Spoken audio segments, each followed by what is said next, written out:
Hello crafters and welcome to my first video in 2016, and today I want to show you how you create amazing watercolor gradients using watercolor markers. Also, I want to address a question that has come up while I'm showing which supplies I'm using here. A lot of you have asked me, are there not going to be any videos anymore or on your channel? Are you doing less videos?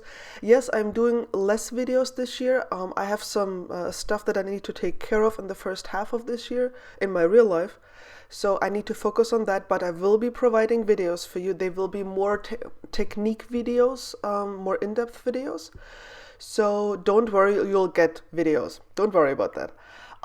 Okay, so what I did here is I stamped and cut the little robots from my favorite things out already, and I'm using my Zig Art and Graphic watercolor markers to color them in.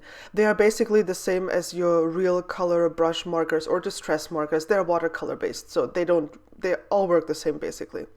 I have the pastel colors, and I am coloring in the little guy here following the rainbow order. I'll have another video coming up where I'll explain this a little bit more in detail. And basically what I'm doing, I'm making sure that the colors which are next to each other are also next to each other on a color wheel. Because if they're not, then you might end up with really unpleasant looking colors.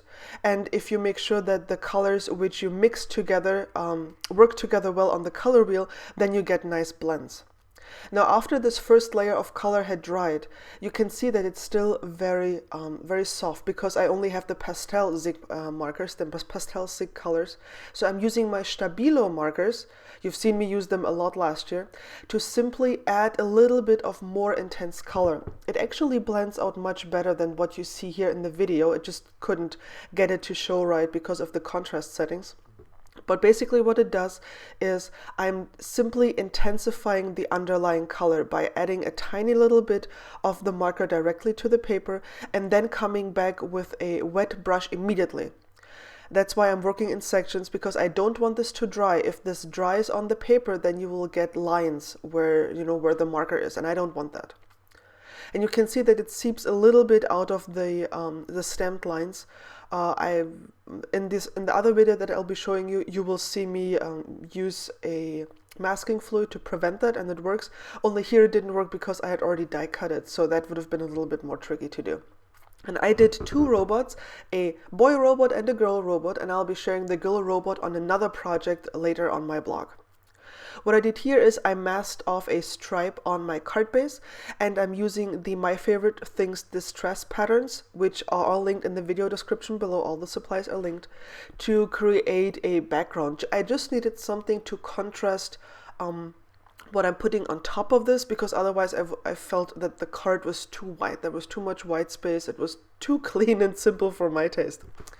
So it's just two pieces of post-it tape. And you can see when I peel this off, I have this strip of black dots going across the card.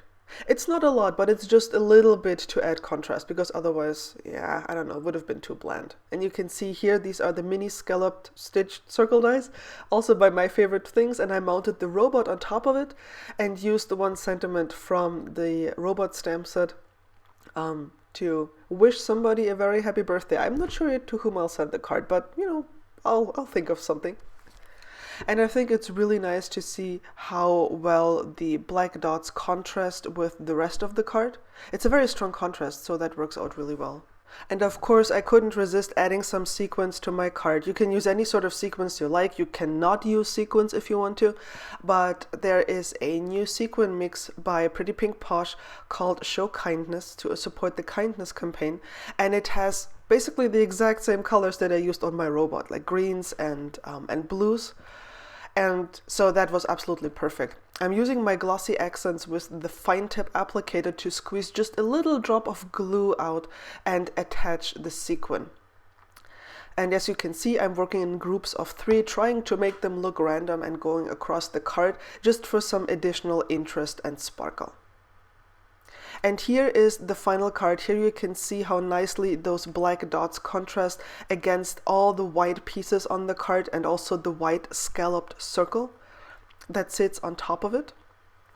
Here's our little robot that I colored with the Zig watercolor markers and the Stabilo markers for additional contrast. Like I said, it blended really better than you can see here in the videos, and I've added a little bit of glossy accents on top of on his face and his body to make him more shiny, more robot-like. That's the card for today. I hope you've enjoyed it. I hope if you're not a subscriber yet, you'll subscribe because I love to share more videos with you. Leave me a comment or a thumbs up, and I'll catch you again later. Bye bye.